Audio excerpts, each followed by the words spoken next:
they reversed the result of your fight. Yeah. Should they reverse the result of that fight as well? Just depends. Like if that changes the whole fight, if that gives Roach a victory, give him the victory. That's how you keep the integrity of the sport, right? That's why they suspended me, right? To keep the integrity. It seems like Tank is tired of people mocking him because of the knee he took during the Roach fight, and now he's getting back at everyone. The backlash hasn't stopped since the fight ended, and Gervonta Davis is feeling the heat. Gervonta Tank Davis, GTD, and I don't mean got the draws, went up against Lamont Roach. Let me tell you something. Tank got spanked. Roach should have won. And Tank even dropped to his knee. It should have been called a knockdown. And now, it's not just him. A new video of referee Steve Willis being interviewed has emerged, and things are only getting more heated. Let's catch you up. Did Gervonta Davis take a knee, and should he have been deducted a point, and in the end lost that fight to Roach, in your opinion? Yeah, in my opinion, if it was a draw, he take a knee. And plus the corner go up. The same fans who used to scream his name, the same analysts who once called him the most dangerous puncher in boxing, are now using one moment to tear Tank down. The internet has been ruthless, memes are flying around, and suddenly, everyone has an opinion on what happened in that ring. Now, with the New York State Athletic Commission still reviewing Steve Willis's handling of the fight, things are getting more interesting. Just hours ago, Tank had enough. He went off, making it clear that he's sick of the way boxing works. Like I said, boxing is trash. Look at everyone bashing me. They're the same ones who bet on me, he said in frustration. You see, in boxing, you lose once or have a bad night, and suddenly everyone forgets everything and just focuses on that shitty night. Boxing has become this thing where, you have to be undefeated for people to care about you, and that's all going to go. He isn't wrong. Ever since the fight, the conversation hasn't been about his career, his power, or his dominance. It's been about that moment, the moment he dropped to one knee, the moment Steve Willis hesitated, the moment Lamont Roach Jr. was arguably robbed of a legitimate knockdown. Suddenly, the narrative around Tank changed. The same people who once said he was unstoppable are now saying he's vulnerable. Fighters who once avoided mentioning his name are now throwing jabs, acting like this is their moment to challenge him. The biggest insult, people are acting like Shakur Stevenson can walk through him now. To what may happen against Shakur Stevenson, I hear more about Shakur Stevenson after this fight than I hear about Lamont Roach, which I think is sad. That's what really set Tank off. I lost focus in there, but that doesn't mean ... double quotes he snapped. I'll get back up and we'll see what everyone says. I'll put all of them down. It's clear that Tank isn't just responding to the Roach fight, he's responding to the disrespect. He's looking at all the analysts, fans, and fighters taking shots at him, and he's making it known that he isn't backing down. But while Tank is dealing with the backlash, the debate about the fight itself is still raging. The ProBox TV panel discussion made one thing clear: what happened in that ring was a disaster. Don Rafael, the veteran boxing writer, didn't hold back. That bad night by Willis cost Lamont Roach a championship. It deprived him of handing the first loss to America's top fighter. A lot of stuff went wrong, and it was all against Lamont Roach. The question is about Gervonta Davis's power. What is his power like? Is he as hard a puncher as he's made out to be? If the best name that somebody could give me of somebody that he knocked out is a little dude who was at his, fourth weight? I can't read too much into that. Jack Rice, a respected former referee, along with trainer Stephen Bradman Edwards and former champions Chris Aldry and Paulie Malignaggi, were all in agreement. Roach's knockdown should have been called. The way Willis handled the situation raised too many questions. First, there was the hesitation, then the fact that Tank turned his back and walked to his corner and in the middle of all this, his trainer, Calvin Ford, was allowed to step up and wipe his face with a towel. How does that happen? Malignaggi asked during the panel. How does a fighter just walk to his corner, get his face wiped, and the ref does nothing? That's insane. To me, I think I won the fight. Now, granted, 9th round should have been called a knockdown. Two judges on the official scorecards gave him the round 10-9.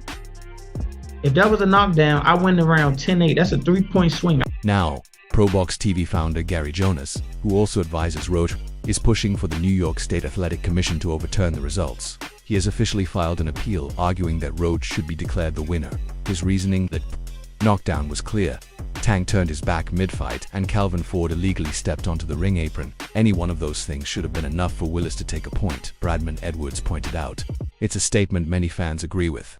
When Tank was the undefeated superstar, everything went his way. But now that there's a moment of weakness, everyone wants to talk about how boxing protects its biggest stars. Malignaggi wasn't holding back either. You cannot call your own timeout, he said bluntly. That's not how this works. I mean, the only reason they gave you the fight was because you would make more money as a champion, but there's no way it's a draw, and they didn't call the knockdown. If they called a knockdown, you lost. While the commission is busy reviewing the fight, Tank is focused on something else: revenge. He sees what's happening. He knows that if he had knocked out Roach early, none of this would be a conversation. He knows that the same analysts criticizing him now would be praising his power if things had gone differently. And let's not forget the fighters circling around him now. Shaka Stevenson wasted no time throwing shade, implying that Tank's performance proves he can't hang with pure boxers. Ryan Garcia, of course, couldn't resist getting involved, clowning Tank on Twitter and saying, "Not so scary anymore, huh?" So when your foot's out, 1 foot out, you're gonna get in the ring and you're gonna have that moment where you gotta step it up and it just won't come. I think that's what happened. What do you think about him taking the knee at that point? I think that should it have been ruled a knockdown? 100% should have been ruled. Even Devin Haney, who has had his fair share of words with Tank, made sure to remind everyone that real champions don't take knees. Tank isn't just hearing this, he's taking notes. For him, this is personal now. This isn't about whether the knee should have been counted as a knockdown. This is about proving that one shaky night doesn't erase everything he's done. He's always been known as the most dangerous puncher in the division, and he plans to remind the world exactly why. "I'll put all of them down," he repeated. And I thought he won the fight personally. The no knockdown, that was like unheard of. It was the first time I've ever seen it with my own 2 eyes. And there's already talk of a rematch with Roach. But at this point, that doesn't seem like enough for Tank. He's looking beyond Roach. He wants to shut up every single person who's spoken on his name. He wants to erase this moment from history, with a knockout so brutal that nobody ever brings up the Roach fight again. But the reality is, this controversy isn't going anywhere. Even if the New York Commission doesn't overturn the fight, this will be a stain on Tank's legacy, at least for now. Fighters like Floyd Mayweather, Canelo Alvarez, and even Muhammad Ali all had moments where they were doubted. But the difference is how they responded. Tank's response. He's making it clear that this isn't the downfall people think it is. If anything, this is just the beginning of his next chapter. And if history has taught us anything, it's that Gervonta Davis is the most dangerous version of him. I'm not sure, bro. I'm definitely not sure. But hopefully we could get it before... Nah, it probably won't be this year. Is that the one you want next? However, even though Tank hates it, criticism is still coming his way from the biggest voices in boxing. Every day, the debate over his controversial moment is growing louder. With more fighters, analysts, and even officials weighing in, controversy isn't dying down, it's getting worse. Now, the latest twist is adding even more fuel to the fire. A video has emerged of referee Steve Willis being confronted about his handling of the situation. The clip, which quickly went viral, showed a fan catching Willis off guard, demanding answers about why he didn't score a knockdown when Tank dropped to one knee. The fan didn't hold back, calling Tank's move some B, while Willis, clearly uncomfortable, refused to comment. "I can't speak on that," Willis said. The fan pushed again. "Can't speak on that." He did some B though again. Willis shut it down. "I can't speak on it. I can't." What you was thinking when Tank did that when he took the knee? What you was thinking when he took the knee? I can't speak on it. Can't think on that? Can't speak on it. He did some bullshit though? I can't speak on it. You no personal opinion, nothing? Can't. Especially you. That response only made things worse. Many fans see this as an admission that Willis knows he made a mistake, but refuses to acknowledge it publicly. The fact that the referee who made the call is dodging the conversation is giving Roach's team even more reason to push for an overturned result. The fight itself ended in a majority draw. One judge had it 115 to 113 for Davis, while the other two scored it 114 to 114. But now, with so much pressure mounting, there's a real possibility that the outcome could be changed. The WBA's president, Gilberto Mendoza Jr., has already made it clear where he stands. Let me repeat, taking a knee without a punch shall be ruled a knockdown. It affected the result of the fight. That happened. You thought it was just an off night, or? Everybody has an off night. Everybody has an off night. Yeah, I had a fucking off night with fucking crew. Everyone has a fucking off night. It's fucking boxing. You want to run that back with Cruz or what? And it wasn't just Mendoza Jr. who thought Roach deserved the win. Fighters like Terence Crawford and Ryan Garcia immediately spoke out, saying the wrong man had his hand raised. But the biggest bombshell yet, Canelo Alvarez has now jumped into the conversation, and his words were even harsher. Speaking on Abro in the morning, the undisputed super middleweight champion didn't just say that Tank should have lost the round. He said he should have been disqualified. You take a knee, you need to lose like 10-8 that round at least, Canelo said. And plus, the corner goes up and puts a towel on his face, that's disqualification for sure. I'm talking about the rules. Did Gervonta Davis take a knee, and should he have been deducted a point and in the end lost that fight to Roach, in your opinion? Yeah, in my opinion, if it was a draw, he take a knee. And plus the corner go up and put it a towel in the face, that's a disqualification for sure. I'm talking about the rules, but it's not my view. For a fighter of Canelo's caliber to come out and say that Tank should have been disqualified is massive. It's not just about scoring anymore. It's about whether Tank should have even been allowed to continue the fight. If the referee had called the rules strictly, Roach might have walked away with a stoppage win. Tank's excuse for taking a knee has only added to the controversy. His own hairstylist, who styled his hair before the fight, posted on Instagram that the products used wouldn't have caused such an issue. The post was quickly deleted, but screenshots are now circulating online, and the backlash doesn't stop there. The New York State Athletic Commission has now confirmed that they attempted to use instant replay to review the 9th round, but were unable to due to a technical issue. According to their statement, during the round in question, following the Commission's request for the replay video, there was a technical issue preventing the Commission from receiving it within the allotted time for review. Therefore, the referee's in-ring decision was relied upon, and the fight continued. That explanation isn't sitting well with a lot of people. If an instant replay system exists, but it wasn't working when it mattered most, what's the point? This isn't the first time Nyasak has been questioned over their handling of a controversial fight, and this latest situation is adding to the distrust fans already have toward the system. I mean, look, he wasn't hurt. There's no doubt about that, but if you take a knee in the fight and you touch down, whilst punches are being thrown, it has to be a knockdown. I've heard some people saying, oh, that he should be disqualified. He went back to the corner. I don't buy that, to be honest with you. I mean, I think that's a warning, but it's a bit of a bizarre situation for me. Like, there was a lot of people. Roach's team isn't letting this go. They have now officially sent a letter to NYSAC demanding that the fight result be overturned. Their argument is simple. Tank voluntarily took a knee, and the referee failed to call it a knockdown. That alone would have changed the outcome of the fight.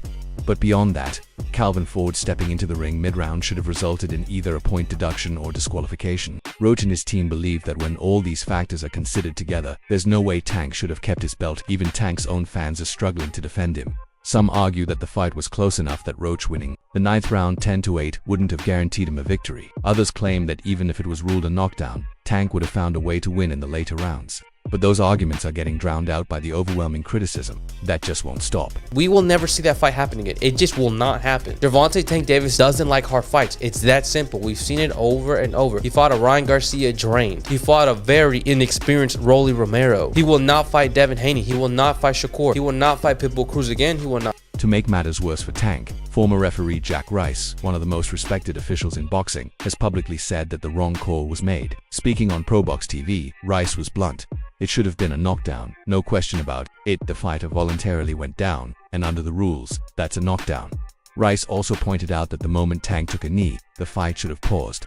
Instead, chaos erupted with Tank walking to his corner and getting wiped down, and the referee allowing the fight to continue as if nothing happened. This was a mess, Rice said. It wasn't handled correctly at all. It's very unfortunate, but if there was some outside factor that did get into his eye, I don't know. You're walking on a gray line, and that's when things aren't necessarily black or white. So it's a tough call, and you don't want. For the first time in his career, Tank isn't in full control of his own narrative. The fans, the analysts, and even his fellow fighters are now dictating the conversation. If the commission does decide to overturn the result, it could be one of the biggest scandals in modern boxing history. Devin Haney has also joined the growing list of fighters who believe Lamont Roach Jr. deserved to have his hand raised. The former undisputed lightweight champion made it clear that in his view, Roach not only put up a strong fight but did enough to win outright. Haney's opinion carries weight. He's seen Roach develop since their amateur days, and his assessment further fuels the controversy surrounding the outcome. But it was the 9th round incident that left Haney, like many in the boxing world, in disbelief. He echoed the sentiment of fans, analysts, and fighters alike. Davis voluntarily took a knee, and it should have been called a knockdown. That was unheard of, Haney said, making it clear that he'd never seen a ruling like that in all his years in boxing. That moment in the 9th round has become the center of the dispute. Davis, clearly struggling, dropped to one knee after Roach's jab, which landed near his eye. Referee Steve Willis, standing just feet away, initially appeared to start a count before hesitating and waving for the action to continue. Stop closing up. Gotta let it go. Keep turning, step around. Keep turning.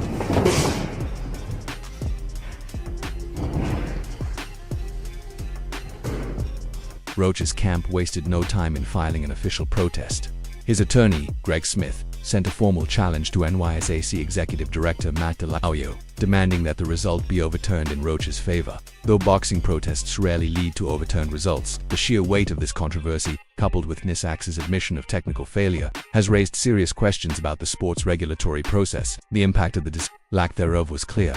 Had Willis ruled a knockdown, Roach would have won a 10-8 round in his favor, which would have flipped the final scores and made him the new WBA lightweight champion. The New York State Athletic Commission makes a statement yesterday that they're going to be reviewing Tank Davis versus Lamont Roach, 9th round, knockdown, not a knockdown, whatever, to see what the... Davis's explanation only added fuel to the fire. It was an excuse that drew widespread skepticism, with even his own hairstylist casting doubt on the claim in a now-deleted Instagram post. Despite all the backlash, the WBA initially defended Willis's decision. The sanctioning body released an article on its website stating that the referee's call was not unreasonable or unjustifiable. The article argued that skeptics were wrong to suggest that Davis benefited from Willis's decision and concluded that no knockdown should have been recorded. The statement only made matters worse, as fans, fighters, and analysts erupted over what they saw as blatant favoritism. The backlash forced WBA President Gilberto Mendoza to act. He quickly had the article removed from the website and distanced the organization from its claims. Mendoza then took an unusual step. He personally apologized to Roach and his father via social media. As president of the WBA, I must apologize for the opinion of a collaborator on the website. We believed in you from day one. We knew you would have a marvelous performance, and we feel proud of you as champion, Mendoza wrote. His direct message to Roach's father carried the same tone, acknowledging the unfairness of the situation while insisting that the WBA had always supported Roach's journey, but apologies weren't enough. The controversy had already reached a boiling point, and Mendoza knew the WBA had to take further action. Was signed. I signed for the immediate rematch when I signed for the first fight. Right. Just in case he lost or just in case it was a draw. So when you got a rematch clause, how long we take it? It's up to the A side and when they want to fight. So I'm thinking it's going to be soon. I'm hoping it's going to be soon. Let's say that. What is soon to you? When you say soon to me, I'm thinking a month. I'm thinking July. I'm thinking July. The biggest move came when Mendoza publicly announced that he had asked the WBA committee to push for an immediate rematch. I have asked the WBA committee to follow up on Lamont Roach Jr.'s direct rematch case closely, Mendoza stated. However, we believe the parties, as expressed in the post-fight interview, will amicably agree to run it again. Davis himself has claimed that he is open to a rematch. However, given the circumstances, many doubt his sincerity. If a rematch were to happen, Roach's team would likely push for a different referee, considering how costly Willis's decision proved to be. If I hit him with a little jab or whatever the case, oh, that ain't nothing. Or if he hit me, or if I block a shot, I was like, oh, too slow. Or, you know what I'm saying, stuff like that. Meanwhile, NYSAC remains under fire for its role in the controversy. Their admission of a technical issue preventing replay review has drawn heavy criticism, with many calling for reforms to ensure such failures don't happen in the future. The Commission's explanation did little to ease concerns. A spokesman confirmed that the issue occurred during the round in question when the Commission requested a replay but was unable to receive the video in time. Therefore, the referee's in-ring decision was relied upon, and the fight continued. The spokesman said, with even the biggest names in the sport weighing in, the pressure on NYSAC is mounting. Roach's team continues to push for justice, while the WBA is now being forced to reconsider its stance after initially defending the referee's decision. As it stands, Davis retains his title, but the controversy surrounding this fight is far from over. Calls for a rematch are growing louder, and the scrutiny on NYSAC's handling of the situation isn't going away anytime soon. The Commission's inquiry will likely take weeks, if not months, to conclude. But once new details come in, you'll be the first to receive them. So subscribe to not miss any updates.